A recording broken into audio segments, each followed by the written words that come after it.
अस्सलाम वालेकुम जी। आजकल मैट्रिक के स्टूडेंट सोच रहे होंगे कि वो क्या करें ज़िंदगी में आगे। तो मैंने सोचा मुझे मैट्रिक किए हुए 20-21 साल हो गए हैं तो जो मैंने ज़िंदगी में पाया, जो सीखा बीइंग अ गवर्नमेंट एम्प्लॉई, एक प्राइवेट सेक्टर में टॉप मल्टीनेशनल्स में काम करके, वो ये है कि आजकल सोसाइटी में वैसे भी बच्चों को कहा जाता है कि जी मैट्रिक के बाद आप कोई काम शुरू करें।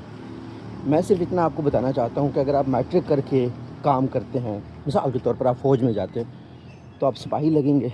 अगर आप इंटरमीडिएट करके करेंगे तो आप सेकंड लेफ्टिनेंट लग सकते हैं। सिपाही मैक्सिमम जो है ना सूबेदार बन सकता है, और जो सेकंड लेफ्टिनेंट है वो आर्मी चीफ़ भी बन सकता है।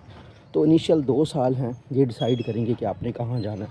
सो इंटरमीडिएट इज़ मस्ट। हो सकता है कोई बंदा अपना डिप्लोमा या काम शाम करने के चक्करों में आपको कह रहा हो कि ये एक वे फॉरवर्ड है अभी के लिए, लेकिन लॉन्ग टर्म में वो आपके फुल करियर को इम्पैक्ट करेगा। सो आपने कोशिश ये करनी है कि कम से कम आपकी 12th हो।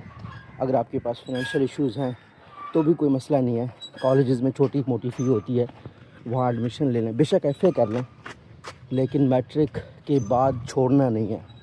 सो इससे काफ़ी सारे लोगों की ज़िंदगी बच सकती है। शेयर कीजिएगा उन बच्चों के साथ जो इस टाइम पे मैट्रिक के बाद काम करने में कोई हर्ज नहीं है। प्राइवेट, बेशक आपके घर के हालात बहुत बुरे हैं, आप प्राइवेट लामा इकबाल से भी जो है ना इंटरमीडिएट कर सकते हैं।